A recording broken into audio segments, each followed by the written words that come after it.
Mr. Ron Isley possesses one of the most silky voices that has ever been heard on a microphone. He is the beating heart of one of the most legendary R&B ensembles in the history of the genre, as well as a pioneer and a legend. This is just a place for me to relax. The question is, how did a man who was responsible for the creation of It's Your Thing and Between the Sheets come to be on the wrong side of fame? I was treated like a royal by everyone there, and I went in as if I were a king. Of course, that is not all. Within the context of this betrayal, what part did his brother Rudolph play? What became of the family that served as a source of inspiration for generations and provided us with Shout? When it comes to the industry that Ron Isley helped establish, why do some people believe that he was blacklisted? I am simply curious about what will take place over the course of the next 5 years.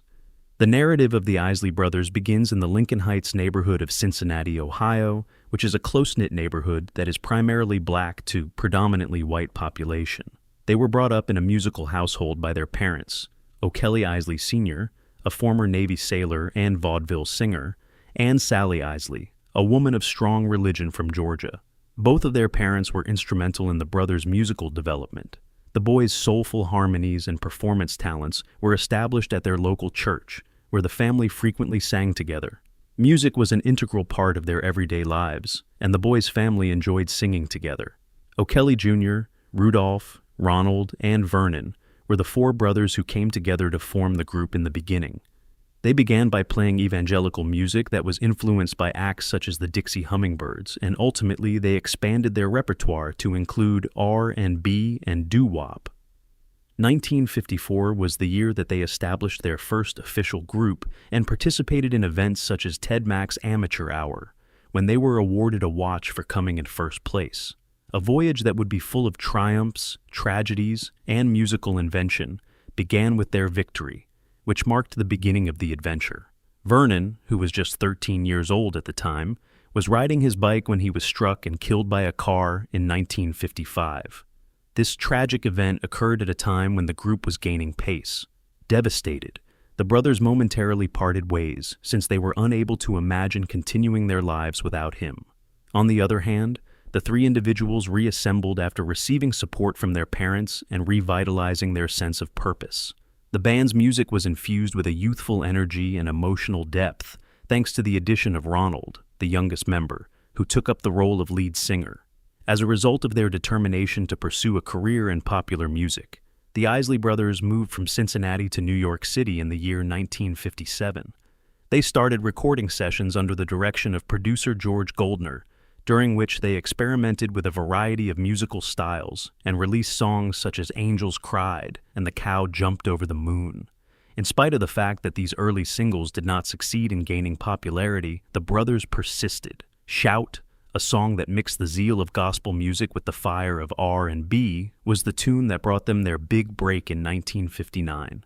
An anthem that embodied the spirit of joy and emotional release, was produced by the brothers after they were inspired by their live performances of Jackie Wilson's Lonely Teardrops when they were performing the song.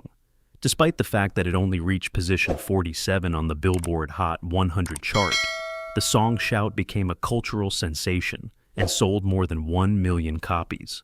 Because of the song's catchy call-and-response format, it became a standard at social gatherings such as weddings, parties, and sporting events, and its legacy continues to flourish to this day. Despite the fact that Shout was a huge hit, the Isley brothers needed to overcome obstacles in order to keep their momentum going. They had a difficult time charting with their subsequent singles, which resulted to RCA Victor dropping them in the year 1961. In 1962, however, they published Twist and Shout, which brought about a shift in their fortunes. As a result of Burt Burns' production, the song became a huge success, climbing all the way up to number 17 on the Billboard Hot 100 chart and number 2 on the R&B chart. Their reputation as dynamic performers who were able to combine rock, R&B, and gospel into a sound that was uniquely their own was secure as a result of this. By the middle of the 1960s, the Isley brothers were looking for new ways to break free from the restraints that the industry imposed on them. In 1964, since they were dissatisfied with the restrictions imposed by major labels, they established T-Neck Records, which was a manifestation of their ambition to be creatively independent. Additionally, during this time period, they worked together with a young guitarist by the name of Jimi Hendrix, who became a member of their supporting band, the IB Specials. Even though Hendrix's time with the Isleys was limited, it contributed a raw and electric edge to the sound that they created. This collaboration resulted in the recording of songs like as Testify and Move Over and Let Me Dance, which showcased Hendrix's experimental flair. With the signing of their contract with Motown Records in 1965, the Isley Brothers embarked on a new phase in their professional career. It was via the release of hits such as This Old Heart of Mine Is Weak for You that they demonstrated their capacity to generate high-energy tracks in addition to emotionally reflective ballads. Despite the fact that their recordings for Motown were only modestly popular, the trio had a difficult time properly aligning themselves with the polished, pop-oriented approach of the label. By the year 1968, they had made the decision to no longer work with Motown and instead concentrate on developing their brand through T-Neck Records. In 1969, the decision to revive T-Neck Records turned out to be a pivotal moment in the history of the industry. It was in that year that they recorded It's Your Thing, a hip and defiant hymn that went on to become one of their most successful songs. They were awarded a Grammy for their song, which attained the position of number 2 on the Billboard Hot 100 chart. Furthermore, it was the first time that Ernie Isley, the younger brother, played bass, which signaled the beginning of a transition toward a sound that was more instrumentally rich and self-contained. Not only was It's Your Thing a smash, but it was also a declaration of what it means to be independent. The Isleys had seized control of their music and their fate, so establishing themselves as pioneers who were able to flourish outside of the restrictions of large record labels when they accomplished this.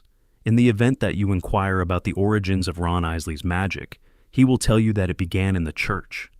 The act of singing gospel with his brothers was not merely a form of exercise. Rather, it served as the basis for everything that they performed.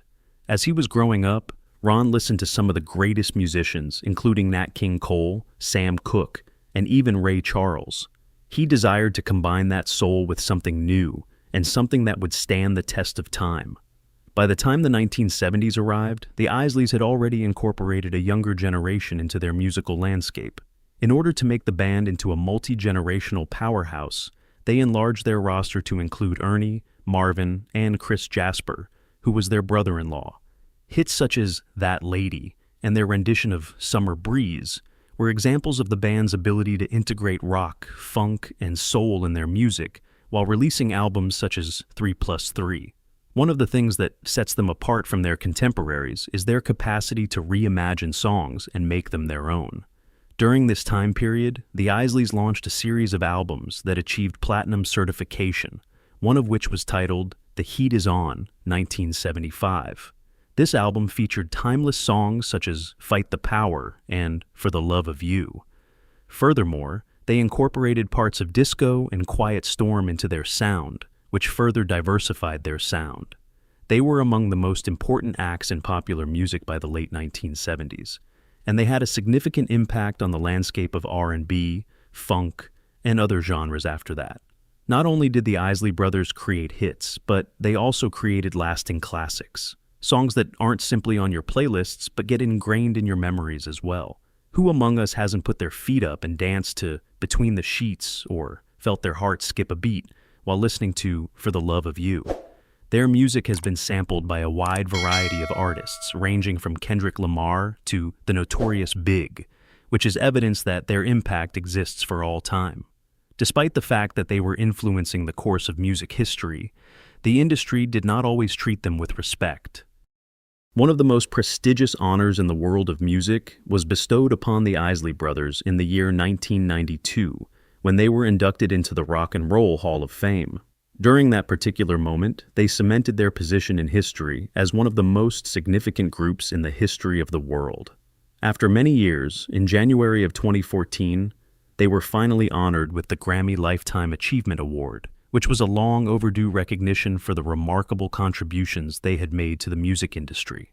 It was made abundantly evident that Rudolph Isley was grateful as he accepted the trophy. I want to express my gratitude to the Lord Jesus Christ, who is my Savior, and I want to declare that God blesses the United States of America in the name of Jesus. It was the culmination of a career that had spanned multiple generations and witnessed the Isley Brothers' transformation from gospel harmonizers in Cincinnati to genre-defining performers who influenced funk, soul, and R&B. These accomplishments marked the height of their career. However, the path of the brothers was not without its share of successes, hardships, and drama, despite the fact that it was filled with sparkle and glamour. Immediately following the group's mid-career apex, a number of shifts started to take place in its dynamic. Despite the fact that it had its own popularity, the side project known as Isley Jasper Isley, which starred Chris Jasper and the younger Isley brothers, eventually disbanded. It was Jasper, the musical genius who was responsible for many of their songs, who made the decision to go solo. He did not proceed to go in a quiet manner. As an accomplished solo artist, multi-instrumentalist, and producer, he has made an excellent career for himself. A total of 14 solo albums, including 4 gospel songs, were issued by him when he established his own independent record label, Gold City Songs. By demonstrating a strong work ethic and a dedication to create music on his own terms, Jasper demonstrated that the Isley magic could flourish even outside of the group. The Isley brothers continued on with their lives, but they were confronted with their own difficulties. 1986 was the year that O'Kelly, the oldest member of the group, passed away. Even though his passing was a devastating blow, Ronald and Rudy continued to work together for a period of time. Eventually, in 1989, Rudy made the decision to resign in order to pursue a spiritual calling, and he ultimately opted to become a Christian preacher. The experience was bittersweet for a lot of fans, being aware that Rudy had discovered a purpose that brought him peace, despite the fact that he had lost one of the group's most distinctive voices. Ronald Isley, who was not one to let the memory of the Isley brothers fade away, called the group back together in the year 1991. During this particular performance, he was accompanied by Ernie and Marvin, 2 of the younger brothers who had played a significant role in the sound of the band during the 1970s and 1980s. They were able to restart the flame that had been extinguished by the Isley brothers, but their trip was everything from smooth. Marvin, who had been battling health problems related to diabetes, departed the band in 1996 and passed away in 2010. He had been a member of the band since 1996. In spite of the devastating loss, Ronald and Ernie continued on with their mission to ensure that the music of the Isley brothers would thrive. When it came to his own personal troubles, Ronald in particular had his fair share. When he was at the pinnacle of his profession, he appeared to have everything: wealth, gorgeous mansions, and a way of life that many people could only dream of having. However, the excessive spending and poor handling of the finances started to take its toll on the situation. In the year 2006, Ronald Isley was sentenced to incarceration at the age of 65. 5 counts of tax evasion and 1 count of failing to file a tax return were among the charges that he was found guilty of. Anthony Alexander, Ron's attorney, urged that the defendant should be placed on probation rather than being sentenced to jail time, noting Ron's age and the health problems he was experiencing. The fact that Ron had been attempting to pay off his debts to the Internal Revenue Service by selling some of his possessions was brought up by Alexander. Court of United States District Judge Dean Prisney, on the other hand, was not persuaded and refused to grant any leniency. The judge deemed Ron to be a repeat offender of tax evasion and handed down a sentence of 3 years in prison to him. The prosecution emphasized that Ron had avoided paying taxes for several decades, even going so far as to file for bankruptcy in 1997 after the Internal Revenue Service had seized his boat, automobiles, and other possessions. In spite of these obstacles, Ron did not get his tax returns filed between the years 1997 and 2001. The documents were not signed when he finally handed them in the year 2002, and he did not pay the amount that was owed to him. The sad deaths of 2 of Ron's accountants, which made it impossible to acquire vital data, were cited by his attorney as a contributing factor in some of the bad handling of the situation. When Ron reflected on his time spent in prison, he regarded it as a difficult period. However, he stated that he was able to maintain visits with his wife and children, which assisted him in coping with the situation. The legendary R&B artist was forced to pay unpaid taxes to the Internal Revenue Service, totaling $3.1 million, in addition to serving his prison sentence. Some fans are of the opinion that Ronald's financial difficulties were a contributing factor in the difficult times that the band went through, which included the passing of important members like his brother O'Kelly. Having been born on December 25, 1937, in Cincinnati, Ohio, O'Kelly Isley is considered to be one of the original members of the Isley Brothers. Together with his brothers Rudy and Ronald, he began singing in church under the name Kelly, which led to the formation of the Isley Brothers.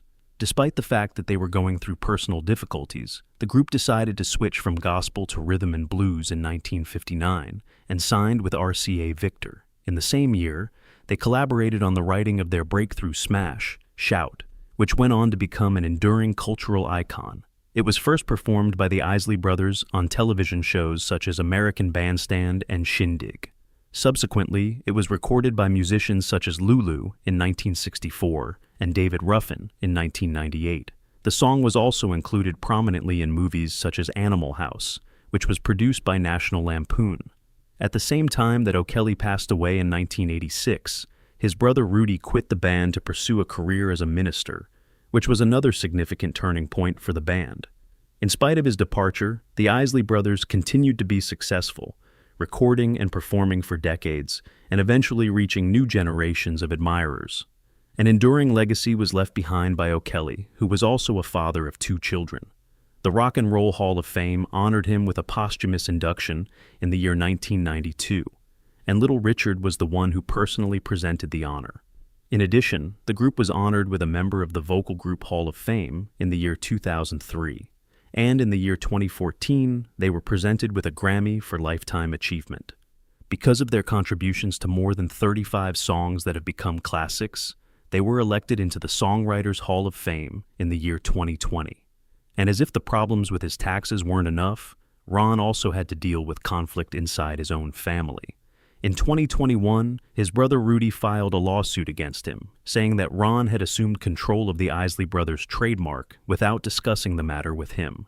Imagine that you and your partner are working together to leave a legacy, only to wind up arguing over who gets to use your own name. Rudolph filed a lawsuit against Ronald, requesting that a judge rule that the trademark rights to the members of the Isley Brothers were jointly and severally owned by both of them. In addition to this, he required that Ronald provide an explanation about the manner in which he had been utilizing the trademark, and that he share any cash that was generated from it. The legal records that were obtained by TMZ indicate that Rudolph asserted that Ronald had submitted an application for the trademark in his own name and received approval for it. He also claimed that Ronald had kept all of the income for himself. In his argument, Rudolph stated that ever before their brother O'Kelly passed away in 1986, they had always shared revenues equally, and that both of them had ownership in the band. In a more recent statement, Rudolph asserted that Ronald made decisions on his own without contacting him. It was his assertion that Ronald had secured sole ownership of the Isley Brothers' trademark through deceitful means, and that he had been getting all of the money since the year 2021. According to the documents filed before the court, Ronald was able to acquire exclusive rights to the Isley Brothers' trademark in August for the purpose of creating visual and audio-visual records that included music and other forms of animation. Rudolph was adamant that Ronald ought to have consulted with him before getting this arrangement approved. In addition, he brought up the fact that Ronald had submitted the trademark registration in his own name in November of 2021. Despite the fact that they had already entered into joint profit-sharing arrangements, such as a publishing deal for multiple millions of dollars. As a consequence of this, Rudolph appealed to the court to conduct a financial audit in order to ascertain the amount of money that Ronald had earned since he made these adjustments. It's possible that Rudolph was hearing footsteps in the dark, which prompted him to act in such a manner against his brother. In addition, Rudolph requested that the court make an official declaration that the trademark of the Isley Brothers is owned jointly by both brothers, and that Ronald ought to be entitled to a 50% share of the profits that have been made from utilizing the band's name since the trademark was acquired. In spite of the fact that the specifics of their disagreement are not totally obvious, it continues to be a negative chapter in their relationship. Another tragedy befell the family in 2023 when Rudolph, who was 84 years old at the time of his death, passed away unexpectedly. The death has occurred of Rudolph Isley, who was a founding member of the Isley Brothers. The age of man was 84. Through their social media accounts, the Isley Brothers broke the devastating news to their followers, noting that Heaven has received another angel. Rudy may have experienced a heart attack, according to a source who spoke with TMZ. However, the precise cause of death is in question at this time. The phrases, "There are no words to express my feelings and the love I have for my brother," were the phrase that Ronald Isley used to express his sorrow towards his brother. "Although our family will mourn him, I am confident that he is now in a better place." According to his brother Ernie, he passed away peacefully while he was sleeping. He also stated that he was ignorant of any health problems that his brother might have had. Over the course of his 3 decades with the Isley brothers, Rudy spent the majority of his time doing harmony work with his brother O'Kelly in order to complement Ron Isley's lead vocals. However, he also sang lead on a few songs that became famous. There was a touch of grace added to the song, "I've Gotta Get Myself Together," which was recorded in 1969 thanks to his gentlemanly tone. He was also responsible for the group's brief foray into the disco sphere, which he led with a smooth manner. It's a Disco Night, Rock Don't Stop, which was a club success in the United States in 1979 and eventually made it into the top 20 in Britain, was released in 1979. In the 1970s and 1980s, Rudy Isley made a fashion statement of his own by wearing hats and furs and carrying a bejeweled cane. This gave the Isleys an added air of panache, which contributed to the Isley brothers' already impressive sense of style. Ron has persevered through enormous hurdles and grief, continuously focusing on his music, family, and legacy, despite the fact that he has been through these difficulties. As a result of his tireless efforts, Celebrity Net Worth estimates that he currently possesses a net worth of $2 million. Ronald has 3 children, Trinisha, Tiana, and Ron Jr., all of whom maintain a low profile, which is very important in this day and age of social media. In terms of his personal life, Ronald is married to Candy Isley, who is a vocalist and a member of the R&B combo known as the Johnson Sisters when they were together. Despite the fact that his children are not in the public eye, his niece Alex Isley has been making waves in the world of music. Alexandra Isley, who is the daughter of Ernie Isley, has succeeded in becoming a prominent R&B performer, carrying on the family legacy. In 2012, she released her first extended play, titled The Love Art Memoirs. In 2020, she had a performance on the Tiny Desk series on National Public Radio, and in 2022, she worked with Jack Dine on an album.